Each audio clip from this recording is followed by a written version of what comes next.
Thank you, Anina. We're all going to just take a minute to review this here.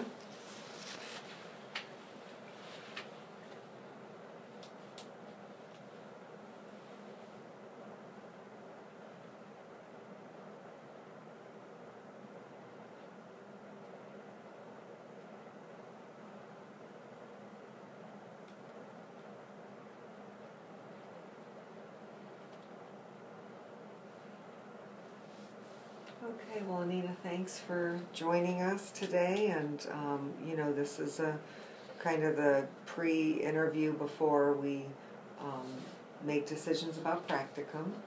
So we have some standard questions we ask everyone, and then we'll have time at the end to answer questions that you might have.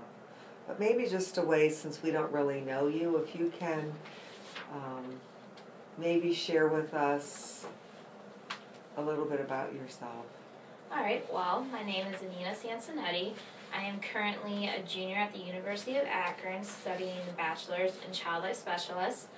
I am very passionate about volleyball. I played throughout high school, so as of right now, I am a coach for an 8th grade team, and I've also done coaching with a small high school for the freshman team. I absolutely love music, so for my purposes, I use music a lot to deal with situations when I'm stressed out. If I'm working out, I enjoy being around family and friends and going to activities such as watching my younger sister play volleyball, going to family picnics. I also enjoy working with animals. I actually worked at a veterinary clinic and boarding facility, so I worked with taking care of cats and dogs as their owners were away. I also enjoy working with people. I worked as a hostess in a restaurant, so it was a good way to interact with people of all ages and be able to work on my communication skills as well. All right, well, that gives us a good sense of who you are. So we're going to start with Nancy here. What in your experience thus far has convinced you that child life is the right field for you? Growing up, I always knew that I wanted to work with kids. I've always been the type who's the nurturer, who people have come to when they needed problems, when they needed advice. I started out as a nursing student, and I just felt that something was missing. I couldn't pinpoint it, just something wasn't there.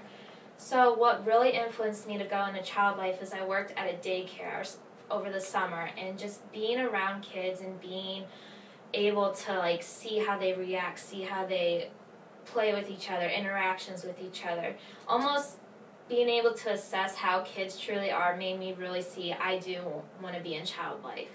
And with our direct experience in the hospital course that we take in our coursework, we got the opportunity to volunteer underneath a child life. So for me, that was my first experience being in the hospital setting. So when I was able to work under a child life, I got to actually get a feeling of how it's going to be like in a hospital setting, because it can be completely different than a daycare setting. You don't deal, at a daycare setting, it's not typical to deal with kids who have issues or problems like chronic illness, acute illness, disabilities. So after my volunteer work with the course, I just fell in love with it. I just knew I could vision myself doing it.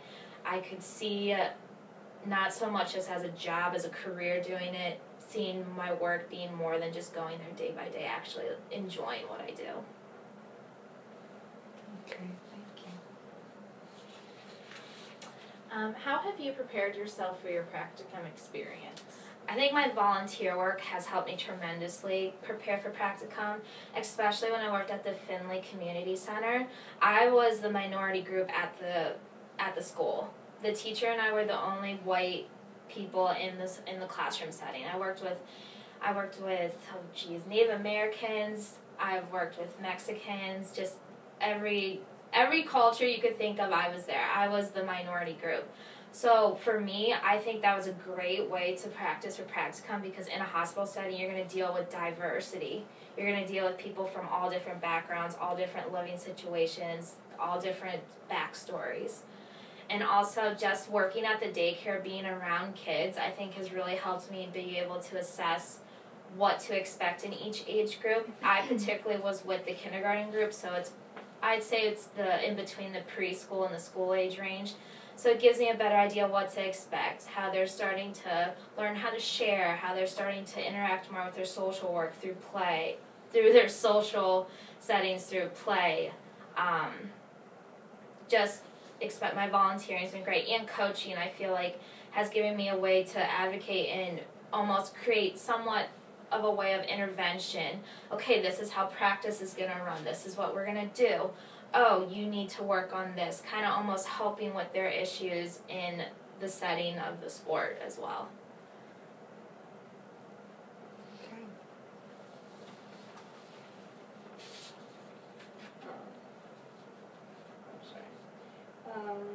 How? Are we on the second question? The third one. Alright, I'm sorry. Describe a time in which you worked with a child who was stressed.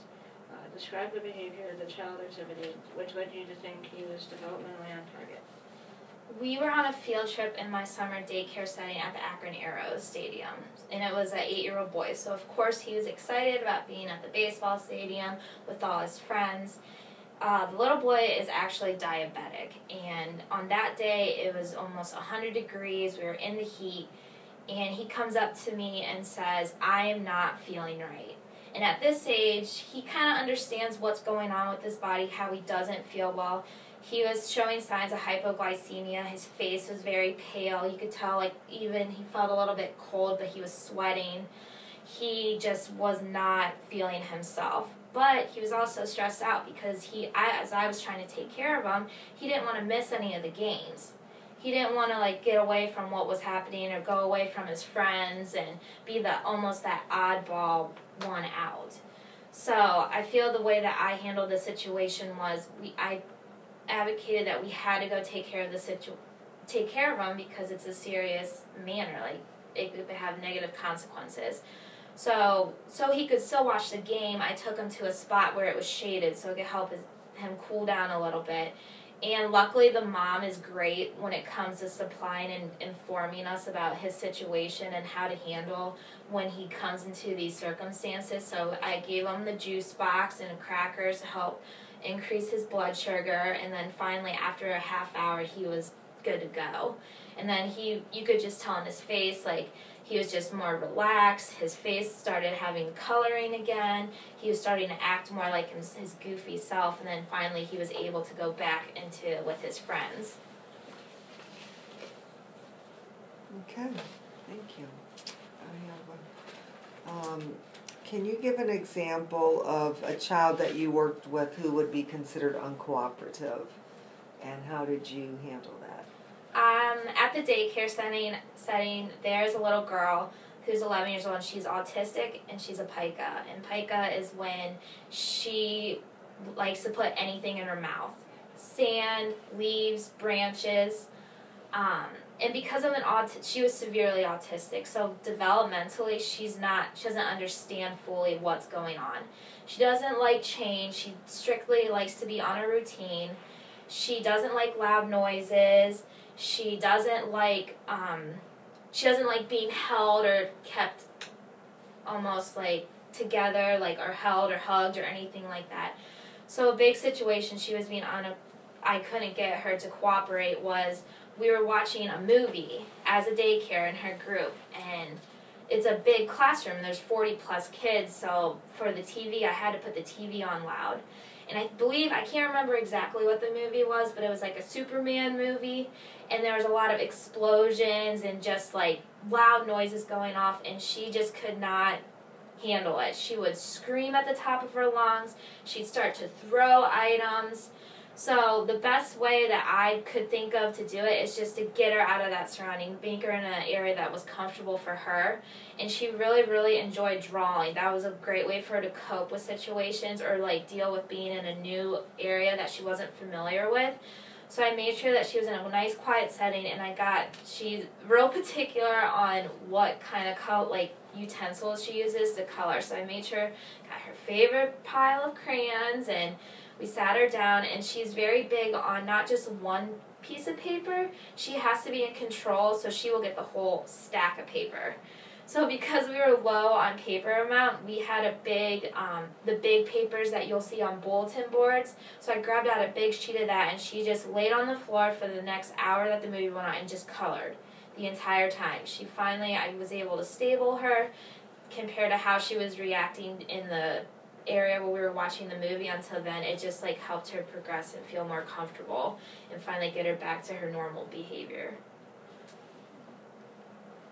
Okay, thank you. Time. Describe a time when you took the initiative to rally the team toward a common goal. This goes back to the autistic girl. Because of the daycare I worked at, we didn't see a lot of kids with disabilities or illnesses. She was one of our top concerns. At her age, she was starting to go through puberty, but because of how severely she was autistic, she didn't really understand.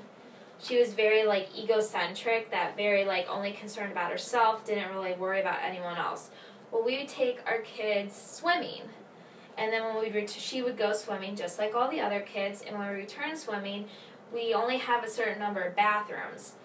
And she started to come into that bad habit of changing outside the restrooms, which could be an issue because the other kids around them, especially my kindergarten group, were not aware of the changes that she was going through with puberty.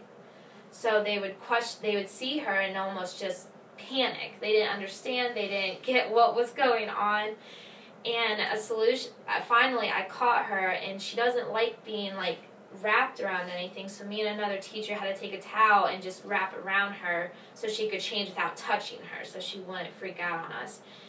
And I took the initiative, talked to my director, and told her this is an issue. She can't be changing in front of these kids because, especially the younger ones, they don't understand, or the boys, because the boys are understanding. I mean, they're going through puberty too, some of them, so they understand the changes that are going on with their bodies. So we took the initiative and finally figured out a system and had a huge meeting with all the other kids saying, her name was Megan.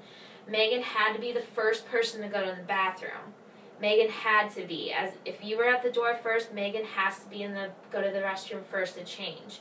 And it was such beneficial for her too, because it gives her routine, which a lot of times the autistic kids like that routine, that set ways of how things go. So it finally we reached that goal of finally not having her change in front of everyone because that was such a big issue going on.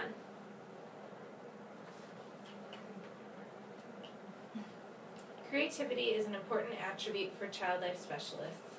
Tell us about an activity you planned for a child that was especially creative.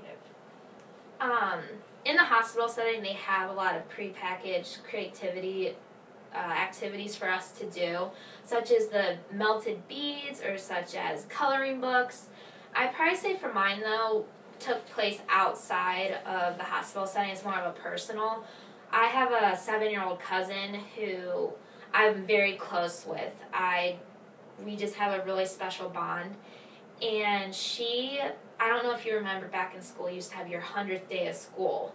So the class would bring in their 100 things of something. It could be beads, buttons, a collection of anything. Well, she wanted to do something completely different and just stood out because at that age, you almost want the people to be like, oh, look at her, look what she did, get that recognition of something you accomplished.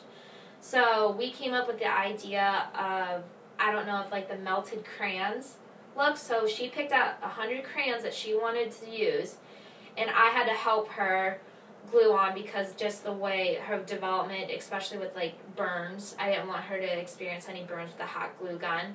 So she'd pick the crayon and hand it to me, and we glue it all on the canvas. And then she wanted to write a little message. So she took got her Scotch tape and she wrote in her name through it. So it was good practice cognitively to see a different way to write the name instead of just using the pen and pencil. And I gave her in control. We took a blow dryer and she melted the crayons. So her name, after it was done and dried, her name was in the crayons. So it made it almost personalized and made her say this is my work, this is something I did. So then she took it to school the next day and it was a big hit, and now it's it's hanging on her wall in her room. So I just think she takes a lot of pride in making that art piece that represented something so special for the school. Okay. Okay. Tell us a time, Anina, in which you had to work under pressure. What strategies did you use to calm yourself or to reduce your anxiety?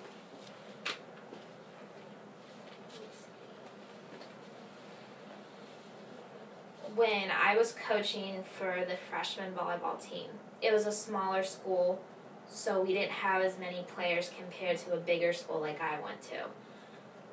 We had a lot of injuries occurring because people were not going with the rules and protocol of how to do things correctly.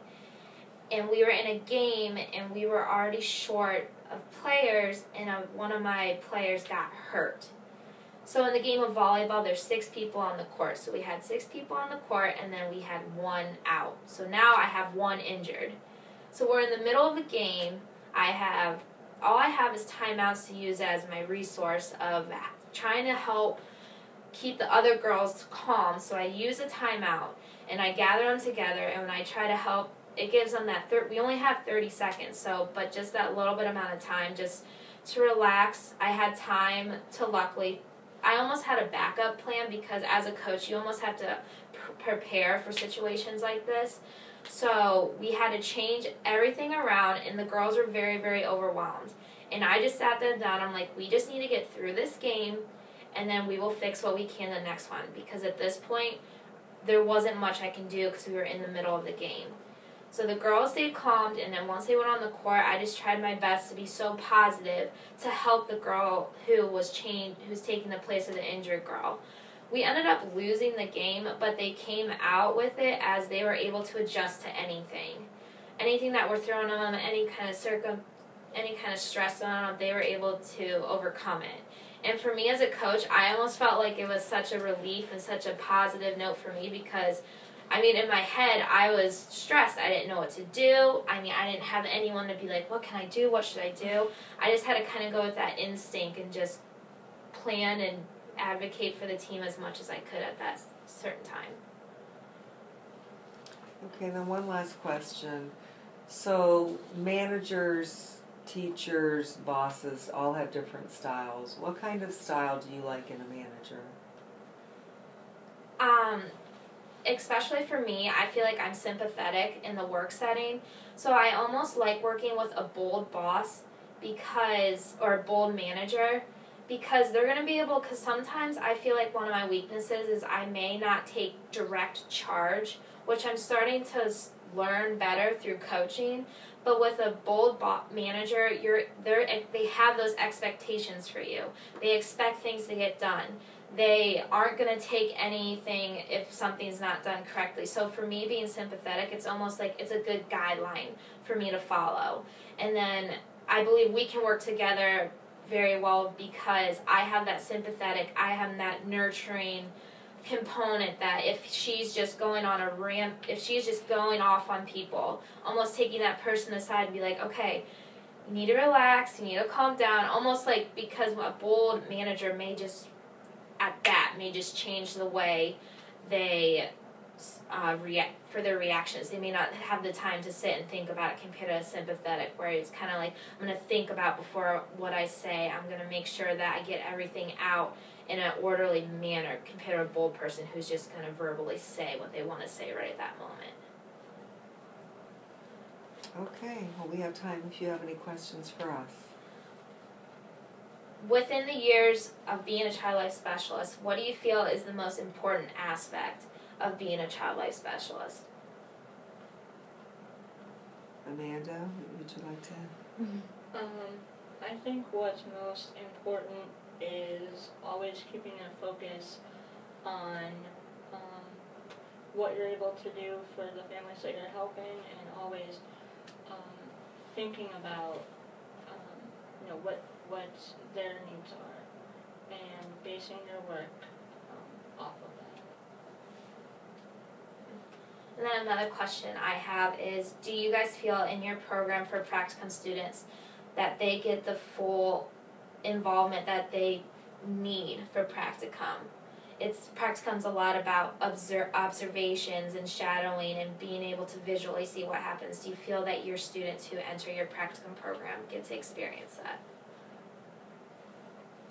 And I would say yes, that we every year review student experiences compared to what's expected from Child Life Council and make sure that it's a good fit and that we're up to standard with our expectations for students, because we don't want our students to be at a disadvantage when they get out in the internship site. We want them to be prepared so they can be up to par with other students and be successful.